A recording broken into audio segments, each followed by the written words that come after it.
গভীর নিম্নচাপের প্রভাবে বৃহস্পতিবার ভোর থেকে রাজধানীতে থেমে থেমে চলছে বৃষ্টি।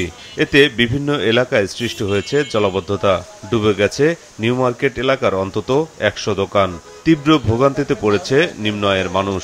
আজ সকাল ৬টা পর্যন্ত গেল ২৪ ঘন্টায় ঢাকায় ১৯৬ মিলিমিটার বৃষ্টি হয়েছে, যা চলতি মৌসুমে এ পর্যন্ত সর্বোচ্চ।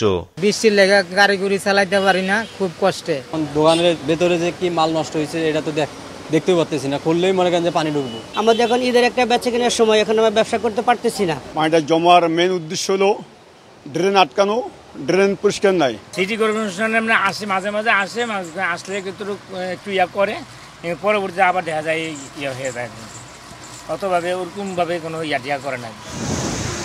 একই চিত্র মহাখালী, মালিবাগ, বাড্ডা, মিরপুর, কালশিসহ বিভিন্ন এলাকায়। মূল রাস্তার পানি নামলেও রয়েছে অলিগলিতে।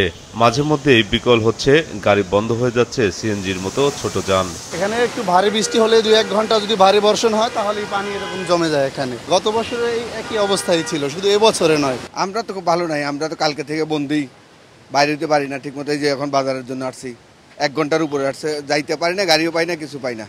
আমরা খুব কষ্টের মধ্যে আছি। এই দুই রাওয়া কমপ্লেক্স, স্কেচ টাওয়ার, এর পাশাপাশি এখন মেইন পয়েন্টে এত হাঁটু বড় বড় পানি, তো এটা একটা মানে দুঃখজনকই কথা। এলএমই সার্টিফাইড বিশ্বসেরা কপারে তৈরি ওয়ালটন কেবলস, যা আপনার স্থাপনাকে রাখবে সব সময় নিরাপদ। নিম্নচাপের প্রভাবে সকাল থেকে বৈরী আবহাওয়া উপকূলীয় দ্বীপ জেলা ভোলায়। গতকাল বিকালে জেলার তমিজুদ্দিনে, রিংবাঁধ এবং লালমোহনে লর্ড হার্ডিঞ্জ বেড়িবাঁধের ধসে যাওয়া অংশ দিয়ে ঢুকছে পানি। আমাদের যে মাছঘাট ছিল, মাছঘাটটি ভেঙে গেছে, ভেঙে একটা ঘর জোয়ারের পানিতে তলিয়ে গেছে, একটা নৌকা তলিয়ে গেছে। সুন্দরবনের কটকা, কচিখালী, দুবলা ও বন্যপ্রাণী প্রজনন কেন্দ্র করমচল সহ নিম্ন অঞ্চল প্লাবিত। পটুয়াখালীর গলাচিপা ও রাঙাবালী উপজেলার বেড়িবাঁধের ধসে যাওয়া অংশ দিয়ে পানি ঢুকে প্লাবিত হয়েছে অন্তত ১০ গ্রাম। থেমে থেমে বৃষ্টি হচ্ছে উপকূলীয় জেলা কক্সবাজারে। প্লাবিত হয়েছে মহেশখালী সহ কুতুবদিয়া ও সেন্ট মার্টিনের নিম্নাঞ্চল। পাহাড় ধসের ঝুঁকিতে পড়েছে বান্দরবান সদর সহ ৭ উপজেলার বিভিন্ন এলাকা।